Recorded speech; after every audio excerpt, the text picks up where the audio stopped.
María Evangelizadora Radio, un pedacito de cielo en tu hogar.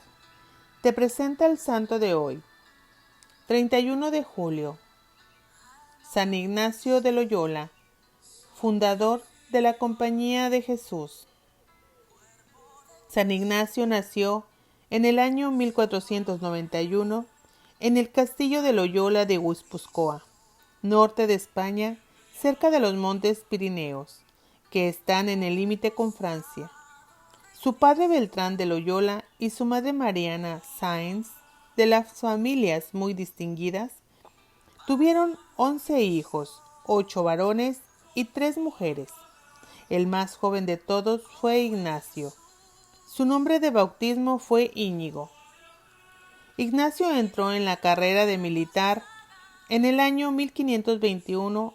A la edad de 30 años, siendo ya capitán, fue gravemente herido mientras defendía el castillo de Pamplona. Al ser herido, lo enviaron a su castillo de Loyola a que fuera tratado de su herida. Le hicieron 3 operaciones en la rodilla, dolorosísimas y sin anestesia, pero no permitió que lo atasen ni que nadie lo sostuviera. Durante las operaciones no prorrumpió ni una queja. Los médicos se admiraban. Para que la pierna operada no le quedara más corta, le amarraron unas pesas al pie y así estuvo por semanas con el pie en alto soportando semejante peso. Pero sin embargo, quedó cojo para toda la vida. A pesar de esto, Ignacio tuvo durante toda su vida un modo muy elegante y fino para tratar a toda clase de personas. Lo había aprendido en la corte en su niñez. Mientras estaba en convalecencia, pidió que le llevaran novelas de caballería llenas de narraciones inventadas e imaginarias, pero su hermana le dijo que no tenía más libros que la vida de Cristo y el año cristiano, o sea, la historia de los santos de cada día, y le sucedió un caso muy especial. Antes, mientras leía novelas y narraciones inventadas, en el momento sentía satisfacción, pero después quedaba con un sentimiento horrible de tristeza y frustración. En cambio, ahora al leer la vida de Cristo y la vida de los santos, sentía una alegría inmensa que le duraba por días y días. Esto lo fue impresionando profundamente y mientras leía las historias de los grandes santos pensaba, ¿y por qué no tratar de imitarlos? Si ellos pudieron llegar a este grado de espiritualidad, ¿por qué no lo voy a lograr? ¿Por qué no tratar de ser como San Francisco, San Domingo y los demás santos? Estos hombres estaban hechos del mismo barro que yo. ¿Por qué no esforzarme por llegar al grado que ellos alcanzaron? Y después se iba a cumplir en él aquello que decía Jesús. Dichosos los que tienen un gran deseo de ser santos, porque su deseo se cumplirá. Y aquella sentencia de los psicólogos que decían, cuidado con lo que deseas porque lo conseguirás. Mientras se proponía seriamente convertirse, una noche se le apareció Nuestra Señora con su Hijo Santísimo. La visión lo consoló instantáneamente. Desde entonces se propuso no dedicarse a servir a gobernantes de la tierra, sino al Rey del cielo. Apenas terminó su convalecencia, se fue en peregrinación al famoso santuario de la Virgen de Montserrat. Allí tomó el serio propósito de dedicarse a hacer penitencia por sus pecados. Cambió lujosos vestidos por los de un pordiosero, se consagró a la Virgen Santísima e hizo confesión general de toda su vida, y se fue a un pueblecito llamado Manresa, a 15 kilómetros de Montserrat, a orar y a hacer penitencia. Allí estuvo 1 año. Cerca de Manresa había una cueva y en ella se encerraba a dedicarse a la oración y a la meditación. Allí se le ocurrió la idea de los ejercicios espirituales que tanto bien iban a hacer a la humanidad. Después de unos días en los cuales sentía mucho gozo y consuelo en la oración, empezó a sentir aburrimiento y cansancio por todo lo que fuera espiritual. A esta crisis de desahogo la llaman los sabios la noche oscura del alma. Es un estado dificultoso que cada uno tiene que pasar para que se convenza de que los consuelos que siente en la oración no se los merece, sino que son un regalo gratuito de Dios. Luego le llegó otra enfermedad espiritual muy fastidiosa, los escrúpulos, o sea, el imaginarse que todo es pecado. Esto casi lo lleva a la desesperación, pero iba anotando lo que le sucedía y lo que sentía, y estos datos le proporcionaron desde mucha habilidad para poder dirigir espiritualmente a otros convertidos, y según sus propias experiencias, poderles enseñar el camino de la santidad. Allí, orando en Manresa, adquirió lo que se llama discreción de los espíritus, que consiste en saber determinar qué es lo que le sucede a cada alma y cuáles son los consejos que más necesita, y saber distinguir lo bueno y lo malo. A un amigo suyo le decía después: en 1 hora de oración en Manresa aprendí más a dirigir almas que todo lo que hubiera podido aprender asistiendo a universidades. En el año 1523 se fue en peregrinación a Jerusalén pidiendo limosna por el camino. Todavía era muy impulsivo y un día casi ataca a espada a uno que hablaba mal de la religión. Por eso le aconsejaron que no se quedara en la Tierra Santa, donde habían muchos enemigos del catolicismo. Después fue adquiriendo gran bondad y paciencia. A los 33 años empezó como estudiante de colegio en Barcelona, en España. Sus compañeros de estudio eran muchos más jóvenes que él y se burlaban mucho. Él toleraba todo con admirable paciencia. De todo lo que estudiaba, tomaba pretexto para elevar su alma a Dios y adorarlo.